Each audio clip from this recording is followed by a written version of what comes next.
ভারত থেকে আমদানি গুজব রটিয়ে ধান চালের বাজারকে অস্থির করার অভিযোগ উঠেছে মিল মালিকদের বিরুদ্ধে।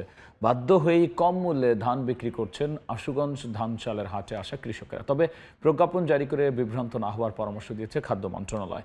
ব্রাহ্মণবাড়িয়া থেকে হৃদয় পালের ক্যামেরায় উজ্জ্বল চক্রবর্তীর রিপোর্ট।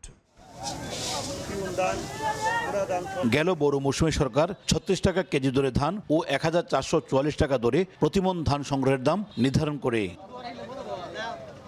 তবে সরকার ভারত থেকে ১.৫ লাখ টন চাল আমদানি করবে।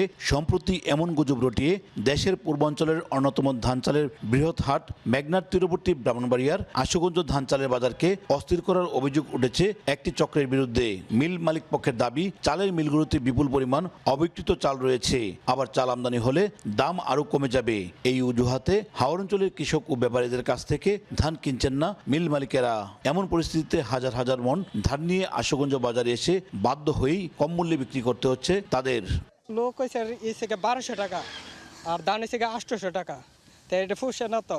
ধান কইরা আমরা লুজার কেন লুজার কামলা হয়েছে ১২০০-১৫০০ আর ধান হয়েছে ৭০০-৮০০।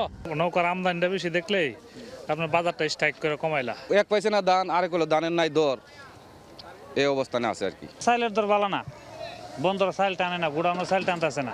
রেট দিছে ১৪৪০ টাকা আর আমরা দাম ৭০০ টাকা। বিভিন্ন দরের ধান আছে। ধান টান কিনে আমরা চাউল কোনো বেচতারি না। এদিকে খালি ধান নিয়ে জমাইতেছে, মিল টিল বন্ধ হয়ে গেছে।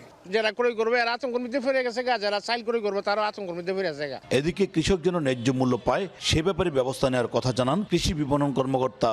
আর খাদ্য মন্ত্রণালয়ের পক্ষ থেকে বিজ্ঞপ্তি দিয়ে গুজবের ব্যাপারে সতর্ক করা হয়েছে।